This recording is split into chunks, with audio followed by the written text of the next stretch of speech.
Welcome to episode 128 of Trek Live. In this week's episode, we're going to be taking a deep dive into a character discussion. Kess from Voyager should be fun. Before we get started, though, how you doing this morning, Bill? Doing well. It's been a good week, all things considered, especially as it relates to Star Trek. Yes. Some good news that I'm sure we'll talk about at least a little bit, just to share our thoughts. But yeah, really interested to talk about Kess. We've done a few of these character spotlights over the last year or so. Usually leaning more into characters that are maybe more universally beloved, like the highlight, like stand out. And not to say Kess isn't loved anywhere. There are people who love Kess, and we love Kess to some degree. Mm-hmm. Not to say she's a bad character, but I think we're doing one on a character that's maybe a little bit more not controversial, but divisive, and curious to see what people think and get their thoughts on a character that's not necessarily commonly seen on like top 10 lists or all-time favorite character discussions. So looking forward to talking about Kess, seeing what we think. If anybody's out there watching and wants to comment and participate, curious to hear what everybody else has to say too. Yeah, it should make for an interesting conversation, right? Because I think we had a similar conversation about Pulaski a little bit. I think true. So I think it should be fun to kind of, because we'll get into it, but there's people who like the character and people who don't like. I think Pulaski is kind of in that boat as well. So True. Good call. I say we just maybe skip the rewatch update and maybe jump into kind of the news of the week. Just because I think it's too big to not talk about, at least for 5 minutes or so. Yeah, we should definitely acknowledge it, talk about what we think. So obviously on Friday, the worst kept secret became official. We're getting another new series. Depending on how you count Section 31, it's either the third or the fourth new live action show announced in this era with Discovery, Picard, Section 31, sort of, and then Strange New Worlds, which is the Pike show. Yeah, so it's actually happening. I mean, I feel like we've been talking about this since last January when season 2 of Discovery premiered and Anson Mount sort of came onto the scene. Such an obvious, like, wow, he's great. He's really great, like, with each passing episode. And as the season progressed and other characters came into the fold in the form of Ethan Peck as Spock and Rebecca Romaine as number 1, it just sort of even felt more like, hey, they could do this. This is something that there's like they're there. They could do this show. And then with the finale, introducing the Enterprise more fully with the sets and the bridge and some of the production design choices that they made to bring the Enterprise to life, I think that added even more speculation. So it's been months and months and months of, like, I think a build up to this announcement making it official. And I don't think, and I don't think there, and maybe this didn't go into it as much, but there was such an outcry from the fans that, maybe they were planning this all along, right? Like, that's why they built the sets. That's why they spent some time to get the right actors in, cast the right actors. But the outcry of the fan, I think definitely, at least where I stand and sit, I think it made a difference for sure.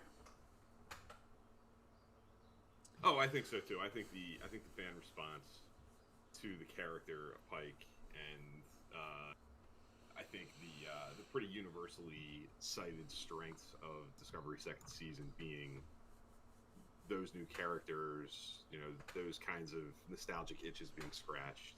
I think that was well heard by them, and I'm sure if it wasn't as well received, if people didn't love Anson Mount, if people thought what they were doing with those characters was kind of lame and just wasn't seen as successful, I don't think this would have happened. I don't think they would have I don't think they would have given it the green light. I think it was definitely guided by the universally, as much as things can be universal in the Star Trek fan base. Positive response Yeah. that we got, I think did drive the green light, and I think that's good. I think this is a show that, unlike some others, is sort of equipped to hit the ground running and get going quick. I mean, they have the principals already cast. They have the holy trio at the top, kind of already established with, um, you know, a background to kind of play with, not just from like these being like historic characters, you know, things from TOS and you know the continuity stuff to play with, but these actors have had the opportunity to already play these characters. Yeah. The comfort zone there already from that standpoint. They've built sets. They have, you know, sort of the jive down a little bit as far as like just the rhythm of, you know, how things are going to go. I think um, I think this is a really, you know, it makes that back half, especially of the second season of Discovery, really feel like a Tryout. kind of two things. Yeah. It's like a try. Yeah, it's sort of like a backdoor pilot. Yeah. You know, think about that, you know, especially the finale, that last act of the finale. It was Spock, you know, putting on the uniform and coming onto the bridge and leaving dry dock. The Enterprise leaving dry dock and warping out into space. It really feels like that's sort of like the fork in the road where you have two roads, both going with, you know, that trip into the 31st century or whatever, where we're going in Discovery, and we also have this other track that we're going to follow too with these other characters that we've established through the second season. So really interesting to see what they're going to do. You know, there was another article that came out, I think it was like later Friday night in Variety, with Akiva Goldsman talking about sort of the approach on the show and how it's going to be different. Storytelling strategies a little bit. Yeah, what I think a lot of people have kind of been clamoring for, and especially with this show, kind of hoping it would be maybe a little bit more of a traditional show, more of an episodic approach and adventures. You know, more what did they say? Closed adventures, like, you know, beginning and a middle and an end in each episode, without necessarily a huge overarching story. That seems to be confirmed, at least for now. It seems to be the intention going in to have the show be that, which makes perfect sense to me for a number of different reasons.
We should be back. Sorry for that little hiccup. It comes with the territory with a live podcast. I'll make sure to be posting the replay up to YouTube so you guys can see it kind of real time. Maybe I'll kind of cut that little bit out. But yeah, we're all excited about Strange New World. I don't know if we. I think that's the working title that they're going with right now. I think that's the title. I think that's going to be it. Strange New Worlds. Which is I think fits perfectly. So yeah. Yeah. So yeah, I think there's good reason to be excited. I think it's great. I think everybody's wanted it for a long time. Obviously, it's going to be the right I think companion piece to Discovery and Picard and some of these other shows that are going to be much more serialized as we've gotten used to. I think it'll be refreshing to have something a little bit more throwback, a little more traditional. And I'm really looking forward to it. I think it's going to be great. Yep. How did you feel when you saw?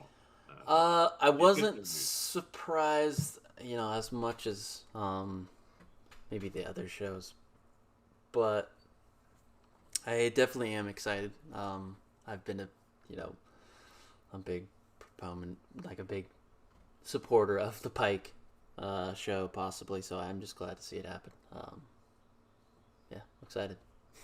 Yeah, me too. I think this is sort of an anomaly in Trek history, really, where such a specific thing was like wanted by the fans, and it ended up happening. I think, like you kind of said at the beginning, this has probably been kind of in the works for maybe even longer than we've even been thinking about it. I think they probably knew they had something good, and it's been something that they were laying the groundwork to maybe do for a while. But the way it played out, it was kind of cool to see the fan base really latch on to the idea and fall in love with the characters and the actors and the concept, and to have that passion for the idea last, and then ultimately pay off and culminate in the actual announcement that they're doing it. I think that's cool to see. So yeah, it's gonna be exciting. I think we're definitely moving in the direction of having a pretty steady calendar of Star Trek stuff. If we can ever get this Corona taken care of, and productions can kick into gear, and we can get back into a pretty normal routine, I think we could be looking at a good year of a pretty constant stream of Trek between Discovery, Picard, Lower Decks, Discovery, Worlds, all of it, all kind of in a rotation. I think that's kind of what they've been aiming for all along. And if we can get the health situation taken care of, I think we could actually see it. So fingers crossed. In the near future, we'll get that. Yeah. With that being said, do you want to jump into the topic of the day? Yeah, let's talk about Kess. Cool. Do some Voyager conversation. Yeah, so that's kind of how the this kind of came to be. We wanted to talk about some Voyager. I think like I've said at the top of the show, we have talked about some characters that were maybe a little bit more divisive, which I think that's why we kind of talked about this, because Kess is a very divisive, I think. I can confidently say that she's a divisive character. My overall thoughts, I don't think she's a bad character, and I don't hate, or I don't dislike her, but I think I'm a little bit less cool, and that's not the character's fault per se. I think just maybe the writers maybe struggled to utilize her, a bunch of other stuff that could go into it, but I think I'm maybe lukewarm on her. I'm not this is my favorite character, but I'm also not on the other side where I'm glad she left, all these things. No, just kind of somewhere in the middle, I guess. Yeah, I kind of feel the same way. I think with Kess, she is sort of demonstrative of some of the maybe missed potential that, especially early Voyager, some of the concept stuff that they kind of laid out in the early days of Voyager, not necessarily being paid off. I'd kind of chalk it up along with some of the Maquis dynamic, that Tom Paris Chakotay conflict specifically, things that they really sort of teed up in the very, very beginning. Caretaker that never necessarily amounted to much. When you think about Kess, like the concept of the Ocampa and Kess specifically, having a character that only lives 9 years. We've seen, it seems like a common go-to when whether it's Star Trek or any kind of science fiction or fantasy kind of storytelling, the kind of crutch to go to is, this thing, this other creature, this other species, they live a really long time. They far outlive us, and they have all this wisdom because they've been around for so long. Mm-hmm. There's a lot of that, and I like the concept of having, a humanoid character who has such a short lifespan. I think that's a neat flip on that idea, and I think there was. It's like this is like Saru, but like in I don't know. I just see. Yeah. Yeah. Yeah, I think there was a chance to do something really fresh and different with a character who has a completely different perspective on life because of the time frame that they have, and I don't know that they ever really capitalized on that much. I think it was kind of in the background. It was in the sort of the Bible description, the series Bible, like describing the characters and what they were from the groundwork standpoint. Yeah. It's there in the tea leaves, but I don't know that it ever was sort of made a major point. An episode here or there. I think Elogium, when she kind of has her pregnancy triggered and she has to go through that. There's a little bit of discussion in it there, but I wish there was more there with that idea. And it I think Kess is often associated with her relationships with other characters, whether it's Neelix, whether it's the Doctor, whether it's Tom Paris at points, Tuvok. Like she works well when, or not well, depending on your perspective on these different relationships and dynamics with the different characters. Mileage may vary depending on you, but more of a tangoing partner than a fully fleshed, like, individual character that brought a lot to the table as just her. She could walk into a room and kind of carry a scene on her own. Yeah. Where I think, maybe with more time, maybe with more, maybe if she didn't leave the show so soon after 3 seasons, maybe she develops more into something like that over time. I don't know, but those are kinds of the things that come to mind. That maybe lack of individuality as like a strong individual character. Her best moments tend to come in, as kind of a foil for another character, and the lack of capitalization on the short lifespan idea as well. Yeah, another thing that came to mind, at least initially for me when thinking about Cass, is I think she was a necessary character, at least for Janeway, because there's some evidence of this really big command decision that she makes in the first episode of the series. So I think I like that they kept that around, because I think it could maybe get lost. That big decision get lost in the show, but no, there's this character that's been impacted, that's the result of that command decision. So I like that kind of just how I think about the character as well, which I didn't. I've never thought of it that way. Because she's evidence of what happened, and I think maybe that they could have played off that a little bit, but I love that about the character as well, just because oftentimes in Star Trek something happens and then it just never gets we never see it again, or there's no evidence of it ever again. But there's 3 seasons of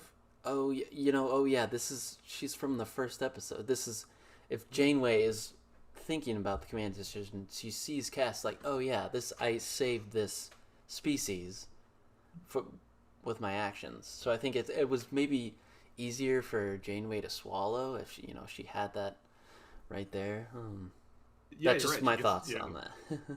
You think of Janeway, getting out of bed, getting her cup of black coffee, walking out of her quarters, and she's going to bump into Cass, and she is the face of that decision. She is a constant reminder of why she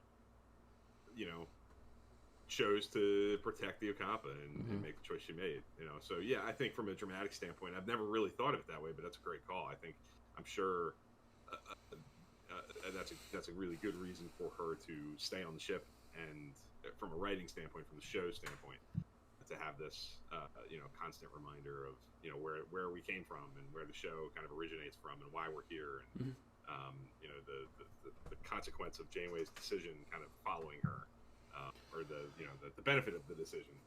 It's consequence, but it's the good reason behind it, Mhm. the reason she who she was trying to protect, and Cass is an example of that. Um, She's yeah, I think. yeah, Good. she's also an example of serialization. If you guys remember, if you guys watch it, she's slowly developing her, like, I don't want to call it powers, but she works with Tuvok a lot. Yeah, she's Absolutely. so there's Yeah. some continuity in there that's interweaved a little bit that I like as well. So You're right. there's some positives for this character. For sure. I think the lazy way to talk about Cass is to just kind of talk about the tie to Neelix and that stuff. But there's a lot Yeah. more there. There are other character relationships Especially that with the Doctor. With the Doctor, Yeah. I think her being especially with her being so young and so early in life, I think it kind of works that she's innocent and she's she's not jaded, so she is naturally the person that would look at the Doctor and go, "Why is everybody so mean to him? Yeah. What's the difference? Why wouldn't we? Why are you treating him like a hypo spray? It's just, Yeah, he's not. He's just as sentient and vibrant and alive as everybody else, and it makes sense that would come from Cass. And I think that is something that does get paid off really well. I think her constant presence in sickbay and being the foil for the Doctor and the sort of easing him into a more cohesive part of the crew. Kind of it's a two-way street too. I think Cass helps the Doctor reach out and become a better member of the crew, and I think she helps the other crew recognize his value and kind of calls other characters on their BS when they don't treat him with respect and the way that that they should. So, I think that is, for my money, the most successful thing about her character. I think that's the best thing she did, and I love the way that we've kind of talked about this before, but the way that the Doctor kind of flips that and kind of takes the lessons he learned from Cass and gets to apply them to Seven. Yeah, I love the sort of the passing the baton on. He takes the experiences that he had, not in name. He hasn't ever really named Cass taught me this, Cass did this for me, but as an audience that is aware of what they're watching and cares about the show, where it comes from, why he might feel a sense of obligation and a responsibility to sort of pass on the bringing somebody along and mentorship and helping with social graces kinds of that's things. true.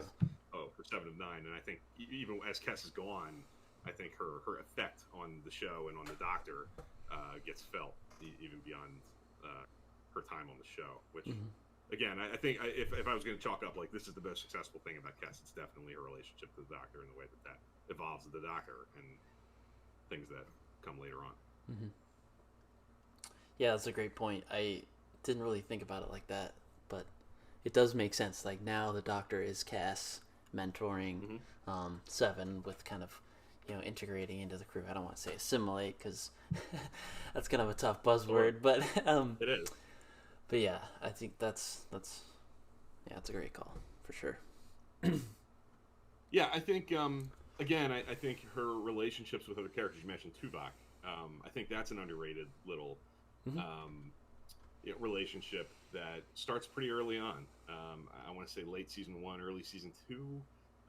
She starts kind of toying with her emerging telepathic abilities, and Tuvok would be a natural mentor on those levels. And there are some episodes where they have some really strong scenes together, and it gives Tuvok some interesting things to do, and see him in that. Tuvok is an interesting character. He's a father. We don't, because of when we meet him and the nature of the show, we don't ever really get to see him play dad and be a father figure. But you kind of do through Cass. You see him, teaching, mentoring, guiding a young person. So I think it adds some texture to his character and plays on some of the attributes and traits that are kind of imbued in his background and in the base of his character that you don't ever really get to see because they're out in deep space and you can't see him interact with his kids, but you can see how he would be with his kids through a relationship like Kes. Yeah. And you know, the Star Trek shows kind of constantly do this where they want to have a young character, somebody who's more naive. They kind of have it with Harry Kim already, but I think Kes fits the bill to kind of go hand in hand with somebody like Wesley Crusher, somebody like Jake Sisko, you know, a non-Starfleet young Tilly. person. Tilly, even, and later on Hoshi Sato in Enterprise, somebody who can really be a green, naive, you know, young person who doesn't see things through quite the same like Starfleet lens, true perspective, you know, seasoned officer, lots of experience in deep space kind of thing. You know, Neelix is sort of the flip side to that. He's not a Starfleet person, but he is very weathered. You know, he's been out there a long time and has these preconceived notions about things you don't do and things you do and when to take advantage and when to run. You know, he has that, but Kes has the flip side. She doesn't have any of that context. She's curious, and I think there's a reason that yin and yang even works to some extent. I think on that level as like representations of the Delta Quadrant, this region of space that we're visiting for the first time. They have, you know, two sort of native perspectives on that area, you know, on that region. So yeah, a lot of interesting things to talk about with Kes. Yeah, I think people kind of gloss her over and say, oh, she's that kind of failed character that, you know, came and went and got replaced by 7 of 9, and that's when the show got good. I think that's a little bit too harsh. I think. A little harsh, a little simple. You know, I think there's a little more to it, a little more to chew on than just that conclusion. Let's say maybe Harry Kim goes and Kes stays. What does the show look like? What would the show look like to you? Would it be I don't know, would it be successful if you consider Voyager successful, or do you think the dynamic with 7 of 9 wouldn't work? I mean, it's hard because wasn't that the plan? I think it was early. Kes was going to stay. Yeah, I think one of the early ideas I think they were probably bandying about from reports is maybe you lose Harry and you keep Kes. I don't know. I think it's a give and take thing. I think Kes, there was enough. There were things there that could have been continued. I would have liked to have seen them play more with. The idea of a character aging quickly and living a full life. You know, she lives 9 years. The show's 7. You know, in theory, she's lived. You know, you're gonna see her whole life. Yeah. Yeah. I like Neelix. I was. You know, I love the arc of Neelix's character in terms of like closer they get to going home, and you know, Neelix kind of has a choice: stay in the Delta Quadrant, go with them home. I think Kes would have had a similar kind of dilemma. Like, what do you do? Do you just keep going forever and go all the way back to Earth and live in the Alpha Quadrant, or do you at some point, you know, find a comfy place to kind of put your roots down, settle down? Yeah. I think I think Kes would have had a similar, you know, interesting thing to play with there that I would have liked to have seen. I would have liked to have seen her relationship with Tuvok and the Doctor continue. And just I think they were moving in the direction a little bit in the back end of the 3rd season with an episode like before and after. Paris stuff. The Paris stuff. Maybe they do something different there. They were kind of alluding to, you know, maybe that's who Paris ends up with instead of B'Elanna. You know, I think it would have changed the game a lot. I think they were thinking about the Paris-Kes relationship as a possibility, as evidenced in that episode. So, you know, who knows? I think it would have been a different show for sure. I think it would have had a really big aftershock to do that. You know, I wouldn't second guess them. I don't sit and wish that they, you know, offed Harry Kim and kept Kes. I can't say that. I'd be telling the truth. But I don't think it would have making or broken the show, to be honest. It would have been a different show. I think there would have been different things that would have come our way, and some better, maybe some not as good. as we got. What about you? How do you feel about that? Do you ever find yourself wishing that they went the other road, or would you have liked? That's a tough question. Just because I think keeping Kess on would maybe change the dynamic of the Doctor and Seven. So I don't know. Yeah. It's kind of hard to. I don't want to put. I don't want to. It's hard. This is why I hate comparing things. I guess. Well, I don't know. It's such a short, sample size, but it's tough because I don't want to. I don't want to lose the Doctor and Seven's relationship, right? But I also think that Kess's arc and Kess's impact on the show is also necessary. So it's tough to kind of walk that balance a little bit. But I think she would have been fine on the show. I think that maybe we could have transitioned to her a different way, but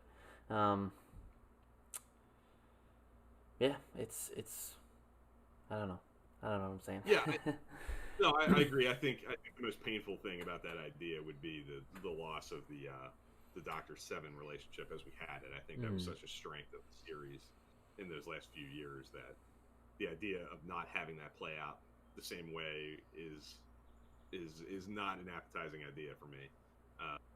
And I do think that maybe it wouldn't have been.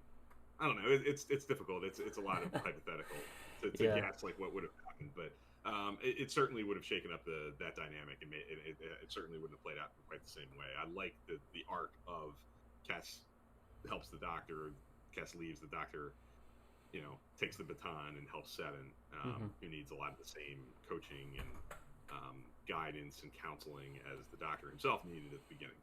I like the completion of that kind of cycle. I think that's really well done. One of the best things about Voyager, in my opinion. One of my favorite things about the show to kind of watch. Yeah. As I go through it time after time, I find new things to appreciate about that cycle every time I watch it.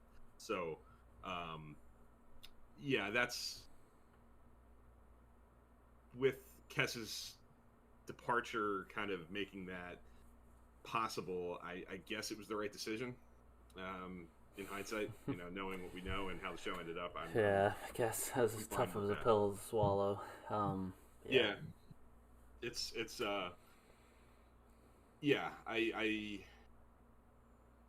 I'll go with that. I'm not glad she left. I think it would have been interesting to see her play out further and give her more development with more episodes like Before and After. I think they found, some there with really playing her. That does play her aging into. Now that I think about it, some of the stuff I was kind of saying at the beginning, that's one example, one episode where they do take advantage of the idea of she only lives 9 years. Yeah. And it's the challenges that presents, and the crew's kind of having to come to terms with that. It's one episode; they don't play with it in her character development much. Yeah. But if that episode would have unlocked more, then that would have been cool.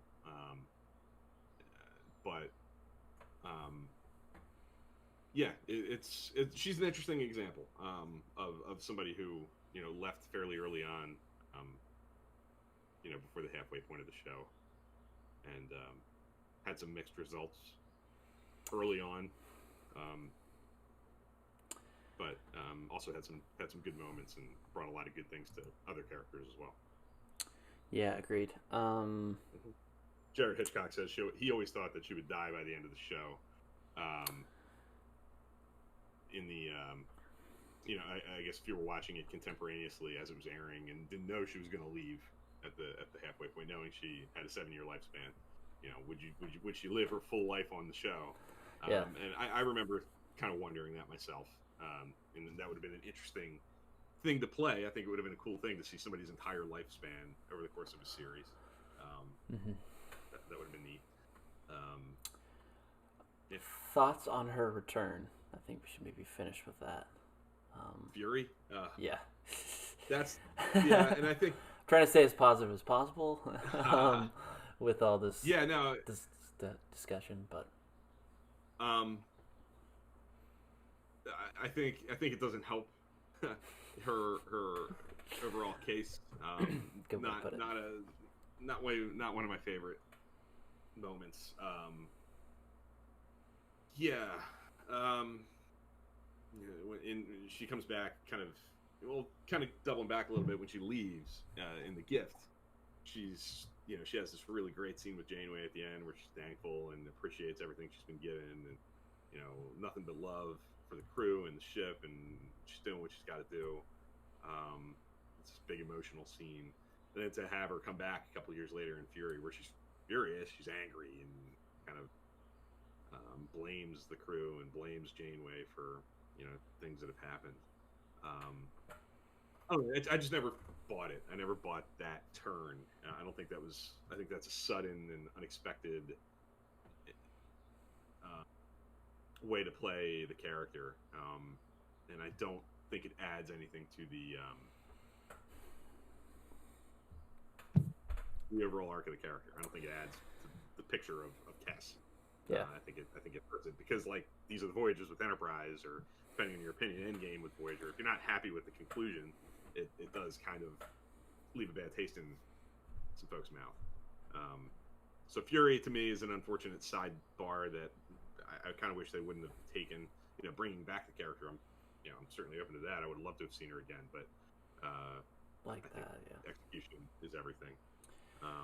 Yeah, I think it just takes away from such a nice and sweet kind of ending to the conclusion to the character, which I think in your, I'm no expert, but I guess characters, I think you always want to add to them. You don't want to take away. Like this to me is a negative thing. So, and not hot. I realize that. I feel like that's certainly not a universal opinion. I'm sure there are folks out there who like Fury and are happy with it, but and no disrespect to that take.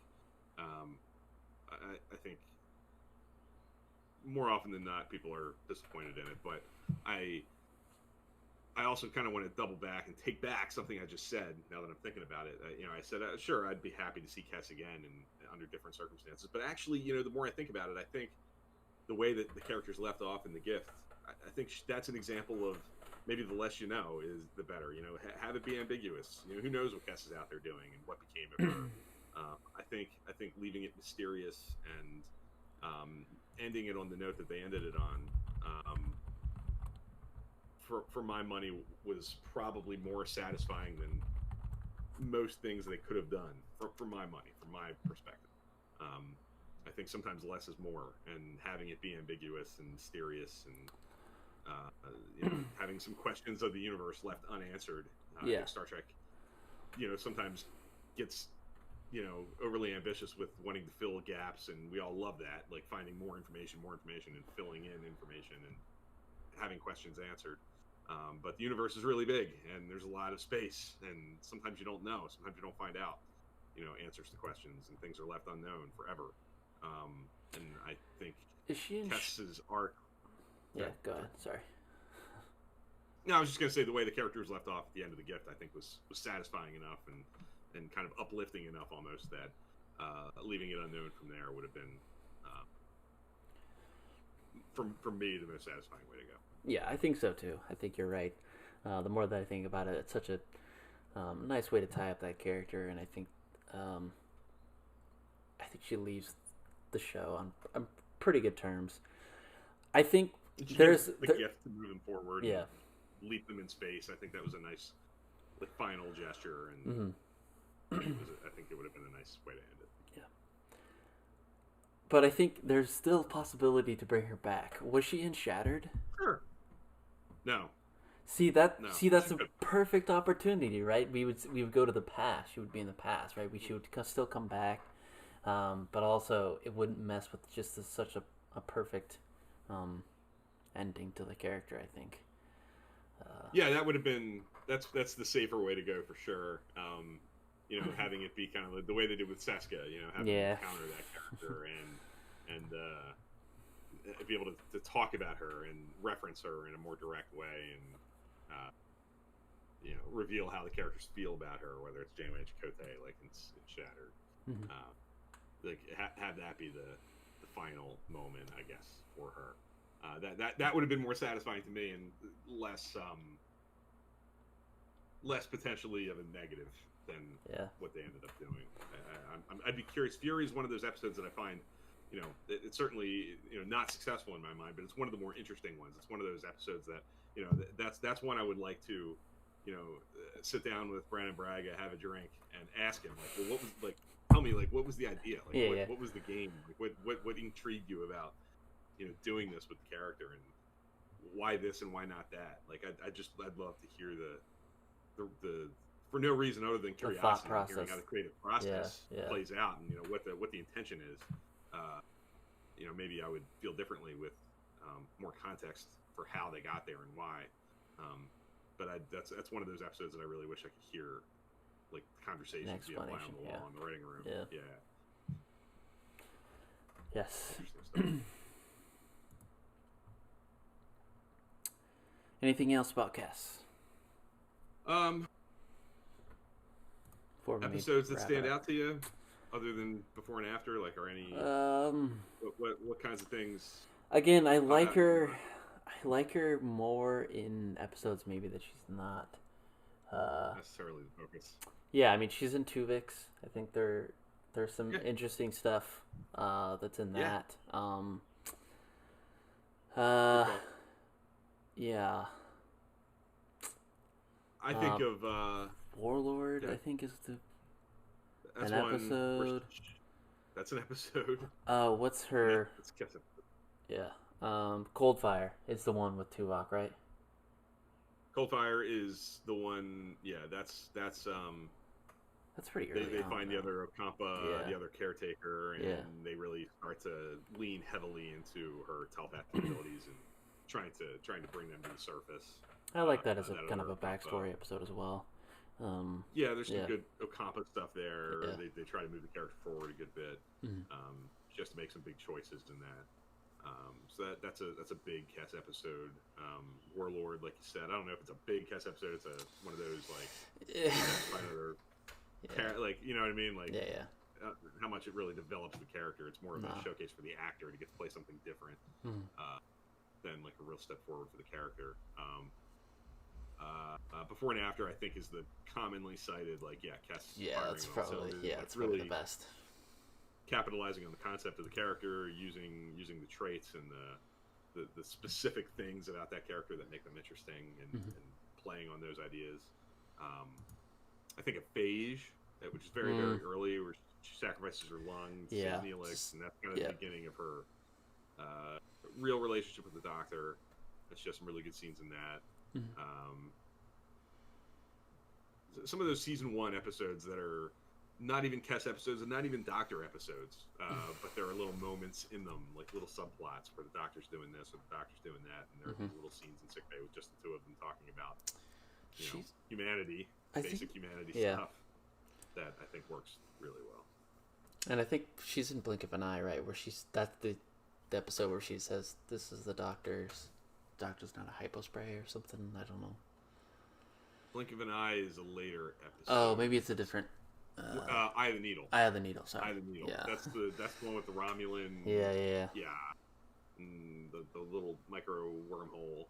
That's another. There's a big scene in that talking about because they're toying with the idea of being able to beam through the wormhole and go home and abandon ship and leave Voyager behind. Yeah. And Cass, of course, has the question, like, what about the Doctor? What do we do with him? Yeah. And it's early enough in the show where the characters are like, well, we'll shut him off before we leave. Yeah. So he doesn't have to just wander sickbay for all eternity. Yeah. I think there's some really good stuff in that, but that's an example, like I said, of a really good example. That maybe the one where it's not about her, it's not about the Doctor even, but there are these little moments that play on their best characteristics and offer character development for them in episodes that don't necessarily heavily feature them. Yes. For her, yes, but in this case.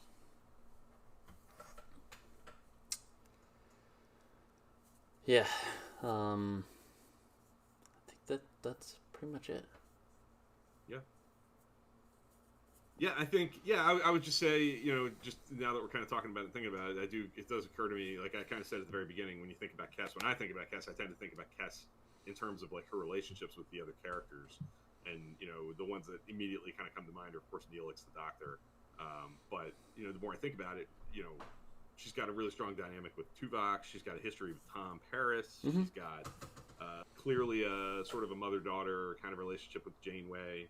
Yes. So there's more than one. There's a number of characters here that she has pretty strong ties with, pretty specific relationships with, that are developed in their own ways over time. Some of the characters she never really connects with much. The Maquis guys, Cote, B'Elanna, there's not much there. But a good handful of them. I mean, I count 5 right there. Yeah. Janeway, Tuvok, Paris, Neelix, and the Doctor, that she's got really meaningful, substantive dynamics with, that not only give her own character some substance, it gives those other characters texture and substance too. So it's Jared says she plays off the others well, and I think that's probably the story for Kes. I said, I think the shortcoming and maybe the downside to terminating it early and not having it play out as long as some of the other characters is she never quite develops her own voice and independence that maybe some other characters have. But she does bring something to the ensemble, and she has positive traits that affect the show in a positive way, in a net positive way. And I think it's easy to chalk her character up to unsuccessful, put off the ship, didn't finish the show, replaced by 7, I think is a big thing too. Like when you think about she leaves, 7 comes, and 7 is such a big deal. Yeah. It's an easy comparison to make, but I don't know that it's as simple as that. So. All right, I think I'm going to call it here. You guys know the drill. The discussion does not have to stop here.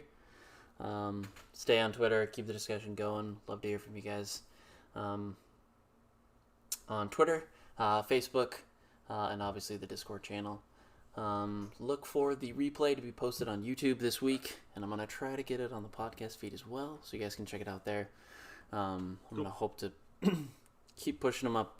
I think I got last week's episode up on the podcast feed, so I'm going to hopefully maybe get some consistency on there as well, just to have that accessibility for you guys. So, with that being said, I'll just be transparent here. I think, Bill, we're out of topics. So if you guys have anything you guys want to talk about, I know we have some stuff for core setting coming up that I kind of want to talk about, especially with the new Pike show coming.